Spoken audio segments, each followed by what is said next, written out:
Regardez l'Irak, la Libye. Est-ce que c'est le bonheur là-bas? Est-ce que ces pays sont en sécurité aujourd'hui? Nous savions tous que Kadhafi était un tyran. Mais pourquoi n'écrivez-vous pas ce qui s'est passé après sa chute? Ce que vous n'aimez pas pour vous-même, ici en France, vous devez comprendre que vous ne pouvez pas l'exporter ailleurs. Parce que finira un jour par ce travail que vous faites pour déstabiliser les pays, finira par arriver à nos portes. Et alors, celui qui aura semé ce désordre ne pourra que récolter ce désordre.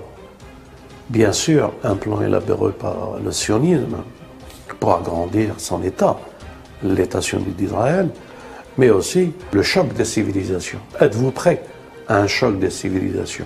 Moi, je vous dis, sincèrement, déjà en Europe, aux portes de l'Europe, ce sont un déséquilibre fait aussi par cet Occident arrogant et ce sionisme et ces États-Unis et l'OTAN.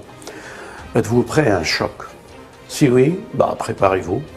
Le temps est venu peut-être pour que les pendules soient mises à l'heure d'une guerre et d'une confrontation générale. Moi, je ne l'espère pas, ni pour la France, ni pour aucun autre pays.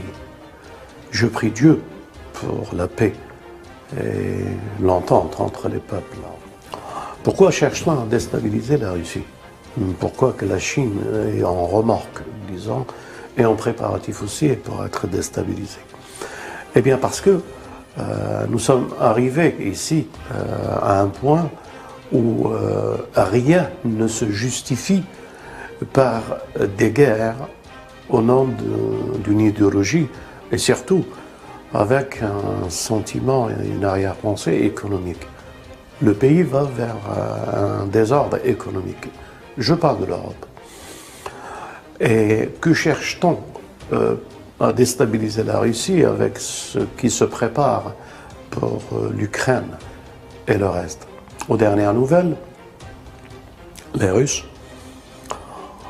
donc j'apporte mon soutien, et les Chinois se rendent compte du grand bluff du démon, de Gog et de Magog, en termes religieux que je le lis, et du système bancaire.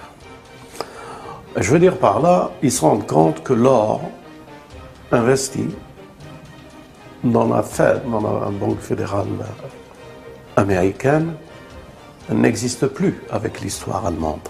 Alors où est passé cet or? Que cherche-t-on à nous imposer ou à nous détourner pour ne pas poser les vraies questions?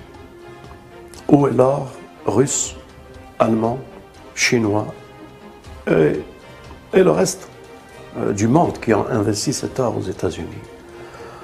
Je crois que tout se tourne et tout se présage autour de cette question. Et que les guerres ou les conflits au Moyen-Orient n'ont qu'un avant-goût de ce qui se prépare. Les uns disent Armageddon, les autres disent Al-Malhama, ou les autres disent l'Apocalypse. Sommes-nous prêts à une guerre?